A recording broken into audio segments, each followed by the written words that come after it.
What's up, guys? MetalFan230 here. It's about time I talk about some death metal, right? And what better way to talk about death metal than the band Death? I mean, how can you not talk about death metal without mentioning death? I mean, like, every time you talk about death metal, you mention, or you say death. You know, just kidding. But anyway, Death are probably what considered the pioneers of this genre. I know there's probably other bands that probably formed around this time period, like I think Possess came around that time period, around the mid-80s, but it was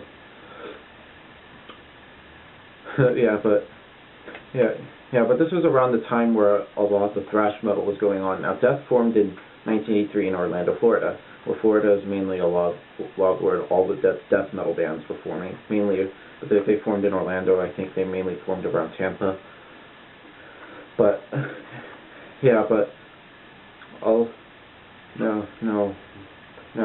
One person to talk about is a man that probably needs no introduction. Pretty much a man by the name of Chuck Schuldiner, who is considered to be the godfather of death metal. And I have to agree, because he's sort of the main guiding force of the band. Sort of pretty much, kind of like the Dave Mustaine of death metal. But I sort of think Chuck Schuldiner once wanted to create a different style of metal. Wanted to try doing something new, try to have sort of the elements of thrash metal like Metallica and Megadeth, Slayer, but with sort of more of a aggressive type vocals. But this was different from what death metal would later become, a sort of the blast beats and more brutal fucking vocals and shit. But but now let's talk about their debut album, which is Scream Bloody Gore. That is the only album I have from them. Why the hell do I have the rest of them? But anyway, this album came out in 1987, which was actually followed up by a few demos, most notably the Mutilation demo that was released a year before in 1986. Now, musically, it sounds different from what Death would later do later on other albums, in my opinion. It doesn't sound. It sounds pretty different, like not something you expect from other death metal bands to come around later on. Mainly, it sounds like thrash metal. There's sort of thrash elements you can hear, but the only major difference is the vocals. Which are the more guttural lead, the lower vocals, and more screamed, in my opinion. Now, production, it sounds a bit raw. It sounds a bit, I don't know, it sounds a bit, I don't know, but I'm not saying it's bad or nothing. It just sounds different. I mean, this was 1987, been for crying out loud. Now, let's talk about the artwork. It just looks really evil. Actually, the artwork's done by Ed Repka. Well, actually, I think he actually did some Megadeth artwork, which is pretty good in my opinion. But anyway, I want to talk about this album. Let's get started, shall we? First, the album opens up with a song called Infernal Death, which is a very good way to start off this album and their career.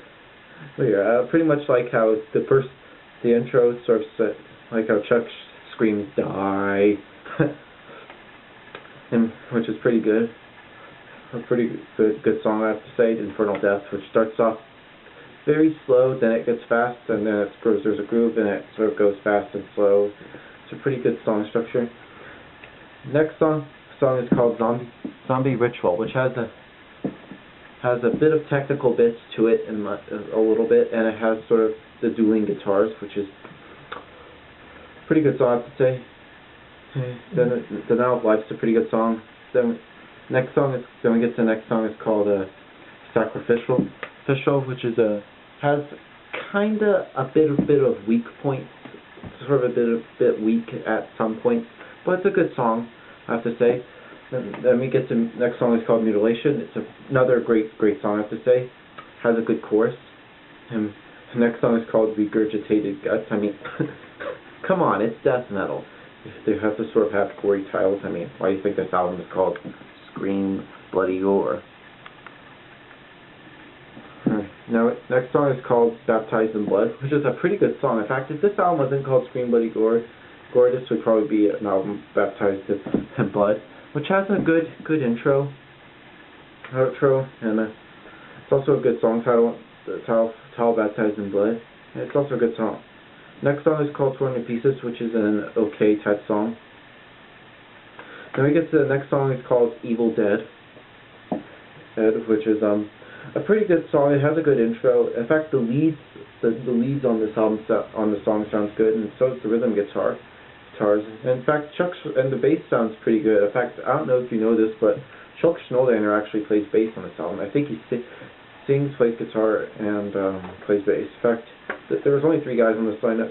We have also Josh Hand, who plays rhythm guitar, and Chris Refiertz, who plays drums. Which I forgot to point out the lineup on this album. But anyway, Evil Dead's a good song. Then we get to the last song, which is the title track, Scream Bloody Gore, which is pretty good, I have to say. One of the longest songs. It's about 4.5 minutes, pretty much longer than the other songs. They're probably about 2.5, 3 minutes. It's a pretty good song.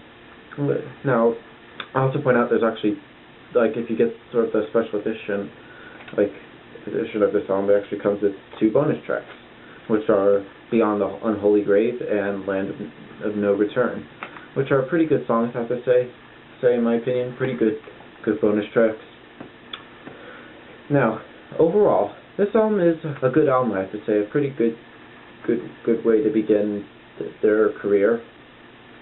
But I think a lot of people don't really acknowledge this album. I think they would acknowledge mainly their other albums in the future. Mainly would I recommend this album? Probably not. I totally recommend sort of some like the last album or so, but yeah, it's a good way to start their career, but they actually do change after this album. They would actually change a lot. But anyway, the final score. I'm going to give Scream Bloody Gore by Death a 7.5 out of 10. Later, guys.